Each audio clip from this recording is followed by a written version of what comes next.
Assalamualaikum warahmatullahi wabarakatuh. Waalaikumsalam warahmatullahi wabarakatuh.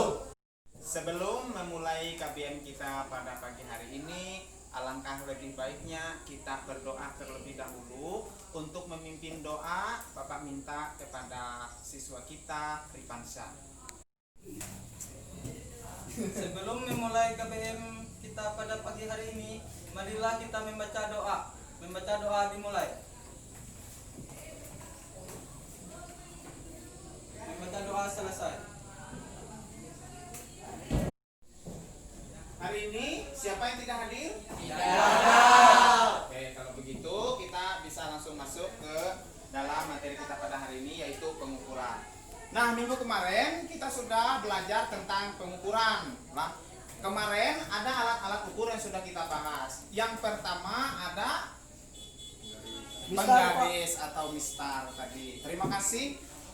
Tadi kemarin kita sudah belajar tentang mistar, yaitu di dalam pengukuran itu sangat dibutuhkan sekali di dalam kehidupan kita sehari-hari. Nah, contohnya adalah kita mau membangun rumah. Nah, minggu kemarin sudah kita bahas lah. Nah, setelah mistar atau meteran, ada alat apa lagi yang kita pelajari minggu kemarin?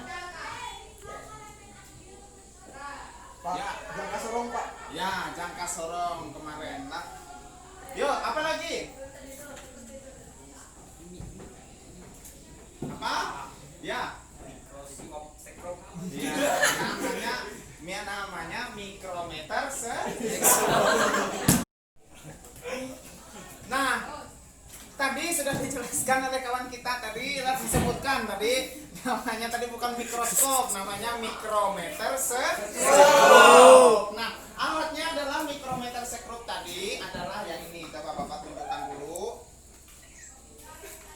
Nah, ini namanya mikrometer sekrup. Fungsinya untuk apa mikrometer sekrup ini, ada yang tahu? Untuk mengukur ketebalan. Iya, untuk mengukur ketebalan. Nah, maka ada bisa lah Pak untuk mengukur ketebalan? Bisa. Tapi ya kurang akurat. Semua alat ukur, baik itu meteran kah, baik itu mistar kah, itu semua mempunyai ukuran yang namanya adalah ketidakpastian dalam pengukuran. Contohnya adalah di dalam mistar ini ukurannya sentimeter.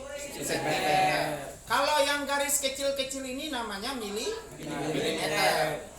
Nah, kalau dia milimeter, 1 milimeter ada lagi. Bayangkan dalam 1 milimeter ini ada garis 10 lagi. Bisa nggak mata kita melihatnya? Tidak ada. Itu yang disebut namanya adalah taksiran angka. Jadi di dalam pengukuran itu ada namanya taksiran angka. Nah, pada zaman dulu pengukuran itu, nah ada yang kalau bahasa kita ini namanya depa atau DP. Nah, namanya 10 DP. 15 DP. Nah, 15 DP itu yang beginilah. Nah, ini namanya bahasa kita tuh namanya DP.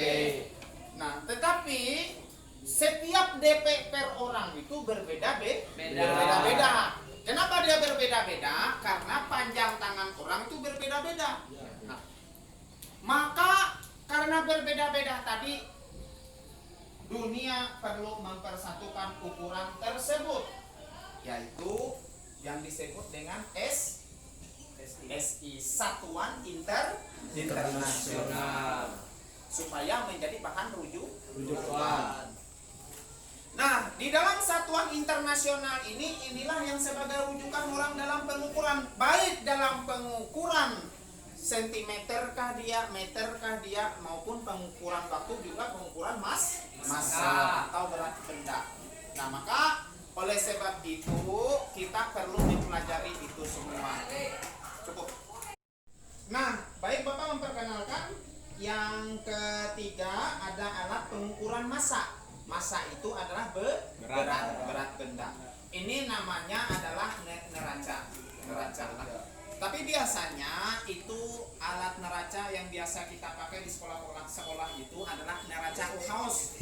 Nah, berhubung karena di sekolah kita ini neraca Uhaus kita sudah rusak dan usang, maka yang bisa Bapak tunjukkan kepada kalian yaitu hanya neraca yang begini. Nah, ini ada gramnya lah, per gram. Pakai gram satuannya. Cukup. Nah, yang terakhir ada alat pengukuran waktu. Siapa yang punya jam tangan? Coba angkat tangan. Nah, itu di sini menunjukkan pukul atau waktu. Nah, untuk mengukur waktu, ada yang tahu? Tindik gitu. Saya Pak. Ya, silakan. Stopwatch. Ya, benar. Stopwatch. Cukup. Karena kamu sudah paham tadi tentang apa itu pengukuran waktu, pengukuran massa sudah bisa, maka kamu sudah tahu juga mengapa orang membuat satuan internasional. Maka Bapak beri tugas kamu bandingkan satuan internasional, pengukuran satuan internasional dengan pengukuran tradisional. Ada yang 1 kilan atau ije gawang, ada yang 1 depa lah. Kamu bandingkan dengan satuan internasional biar tahu apa bedanya antara satuan internasional dengan pengukuran tradisional milik orang kita Desa Babai ini. Nah, kalau kamu sudah menyebutkan tadi satuan internasional, lalu pengukuran milik orang tradisional Desa Babai, bikinkan tabelnya, minggu depan kita bahas. Oke? Oke, kalau begitu tutup. Karena waktu sudah menunjukkan Anda waktunya istirahat, maka kita akhiri sampai di sini dulu. Ingat, tugas minggu depan adalah membuat tabel membandingkan pengukuran internasional dengan pengukuran tradisional milik kita orang Babai. Lah, mungkin ini yang dapat Bapak sampaikan. Mohon maaf apabila ada kekurangan. Bapak ucapkan terima kasih. Assalamualaikum warahmatullahi wabarakatuh. Mengakhiri kegiatan mengucapkan hamdalah. Alhamdulillah. Waalaikumsalam.